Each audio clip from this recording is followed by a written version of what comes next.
Para sa bayan, para sa katotohanan. Para sa bayan, para sa katotohanan. Buwis! Kukubumis, kukubumis, buwis! Kukubumis, larawa, kukubumis. Andi ito paninira, hindi rin propaganda. Ito'y salamin ng lansangan at ng masa. Kung may mali, dapat lang itanong. Dahil ang bayan ang tunay na may-ari ng trono.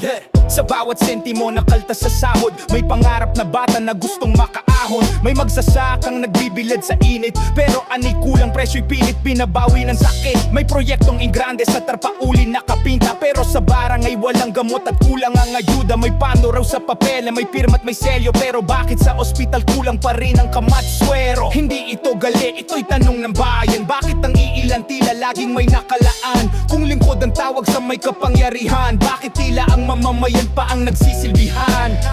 Lingkod ng bayan! Buwis at dugo ang puhunan ng masa, hindi para sa bulsa ng iilang may sala. Kung may sala, dapat managot ang bayan ng boss, hindi dapat malimot. Buwis at dugo ang puhunan ng masa, hindi para sa bulsa ng iilang may sala. Kung may sala, dapat managot ang bayan ng boss, hindi dapat malimot.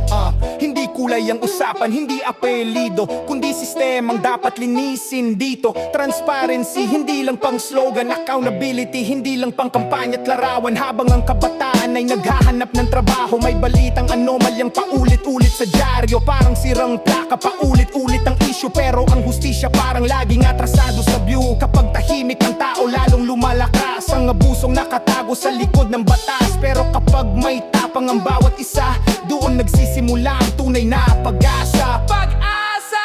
Buwis at dugo ang puhunan ng masa, hindi para sa bulsa ng iilang may sala. Kung may sala, dapat managot ang bayan ng boss, hindi dapat malimot. Buwis at dugo ang puhunan ng masa, hindi para sa bulsa ng iilang may sala. Kung may sala, dapat managot ang bayan ng boss, hindi dapat malimot.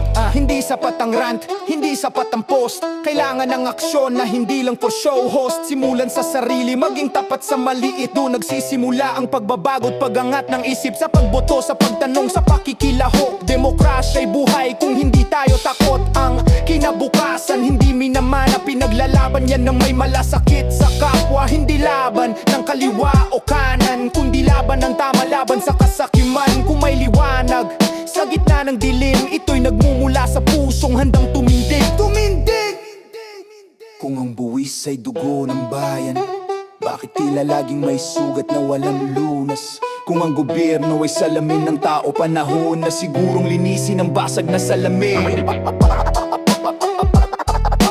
Basag na salamin, basag na salamin, basag na salamin.